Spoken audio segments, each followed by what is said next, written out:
Hey guys, this is Goku, and on this channel we talk about poker and ideas that can improve your life. Today we're gonna play another WPT GTO trainer session. We are at 419 hands, so there's just 81 hands until we finish this cut of open versus big blind call spot in the cash games. We are on minus 39 BBs of EV loss. So hopefully those last 80 hands can get us down to as low of a number as possible. Hopefully 35, minus 35 we can achieve. We will see. Let's start the session. Okay, we have pocket fives on a 6-8-9 board with two diamonds. I think this might be a board where we check. It is. Okay. And now there's a jack on the turn and the villain leads for 3/4. Do we just fold? I think we do, right? Yeah, we do fold. Now we have king 8 of spades on a 10-3-3. I think that's a bet too. Yes, it is. We have king 10 of diamonds on a 5 jack-jack. I think that's a bet too again. Yep. King queen of hearts on a 10 queen 5. It's a bet too. Yeah. King jack of diamonds on a jack 6-10 with two hearts. Could I possibly bet 5? It is a check 42% of the time, but bet 5 55.6 on a very minute EV loss. So betting 5 or checking is the preferred option by the solver. Ace king of clubs on a 10-9 queen with two diamonds. Is that going to be a check? Nope, that would be a bet 2 type of hand, but checking is also fine and played 35.7% of the time. We have a 6 of spades on the turn and the villain checks again to us. Should we try and pick up the pot for 3/4? I think so, right? Well, the solver would disagree. It would check 66% of the time. It would bet 3/4 20% of the time. So betting is not bad, but the preferred and ideal action is checking. Now we have another 6 on the river and the villain checks again. Now do we bet this or do we fold? Or do we check? And if we bet, how much do we bet? Well, I think I'm gonna check. Yeah, and the solver agrees. So we should almost never be betting here on a run out like this, and the villains actually got queen 10. Pocket fives on an 8 jack 9 is a check for sure. Yeah, another queen on the turn. Is that going to be a try and steal? Let's see. Nope, should be another check. And now the straight complete, but we're folding. Okay, king 10 of hearts on a 3-9-6 with all hearts. Is that a bet too? The ideal action is actually a check, but the solver plays a bet to 73% of the time. King 7 of spades on an ace 5 queen with two spades, bet 2. It is actually a bet 5. So the nut flush draw on a board like this is a bet 5 or check. Bet 2 is only 2.5% of the strategy. Interesting, huh? Ace queen off on a king 8-6, two hearts. I think it's a bet 2. Yes. We get called, and there's an ace. There's an 8 of spades on the turn, and the villain leads for a third of the pot. Now we just call this. Okay, we don't. We actually should be folding 97.6% of the time. Calling this is a small EV loss, but the solver rarely does call here.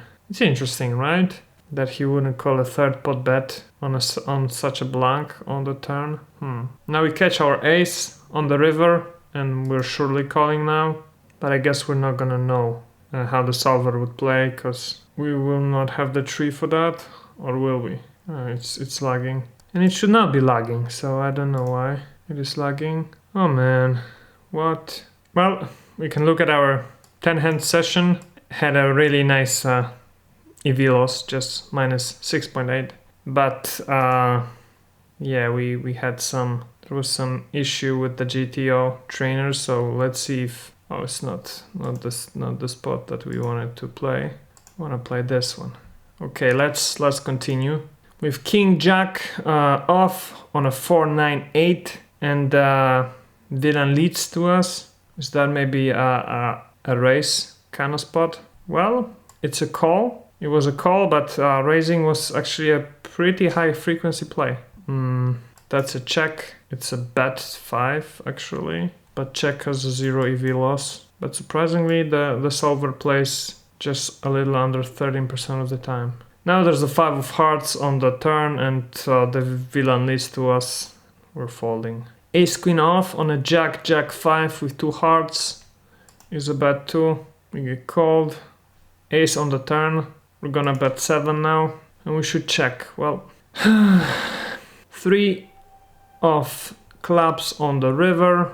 Now do we bet again? I think so, right? Or do we check? I think we bet half pot. And that's not the best play. The ideal action is a check and the solver plays it 92% of the time.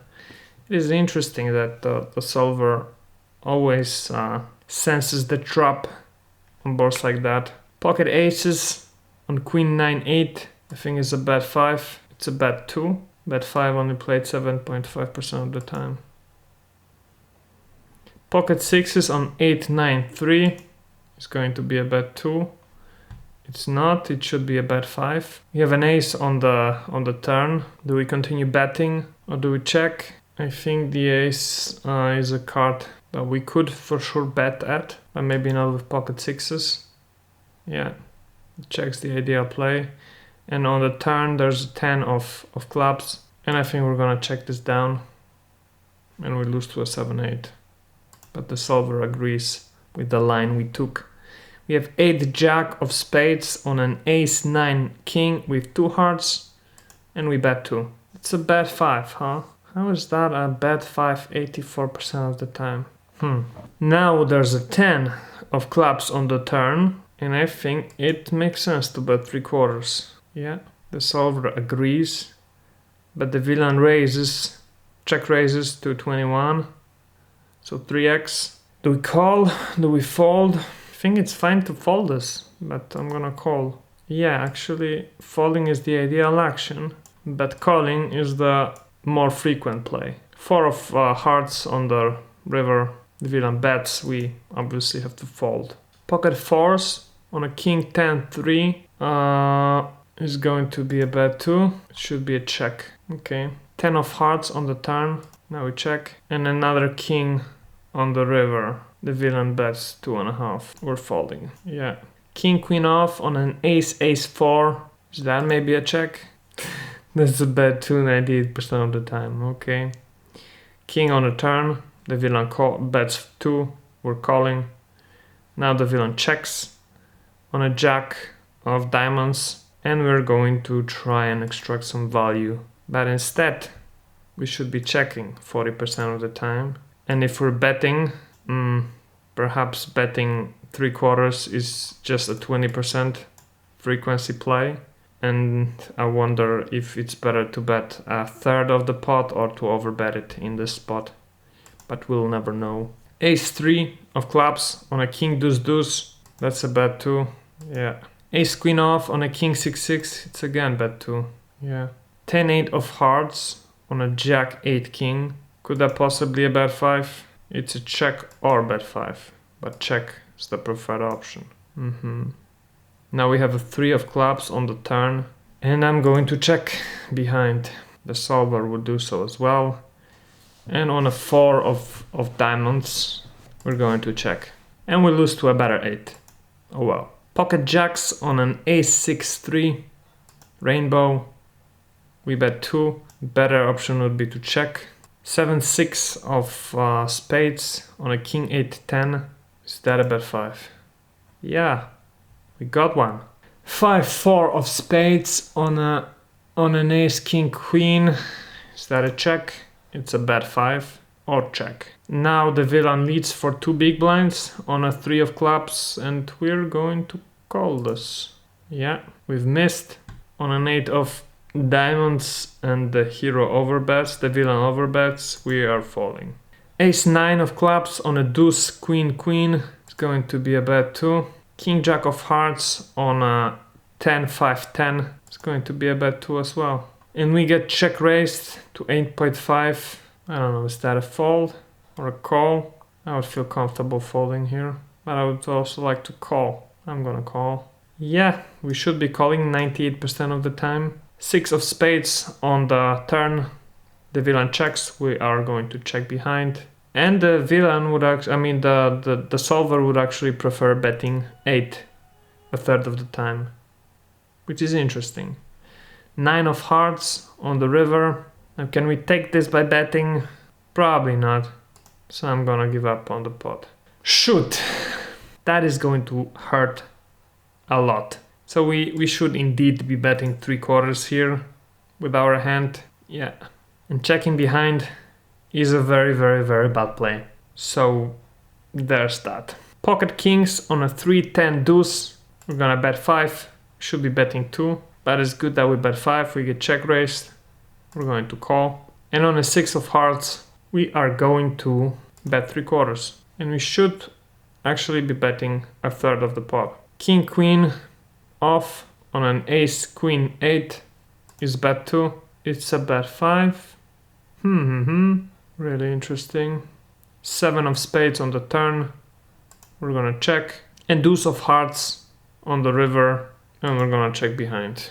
And we should be betting 8. So over betting the pot. Makes sense actually, yeah, that makes sense.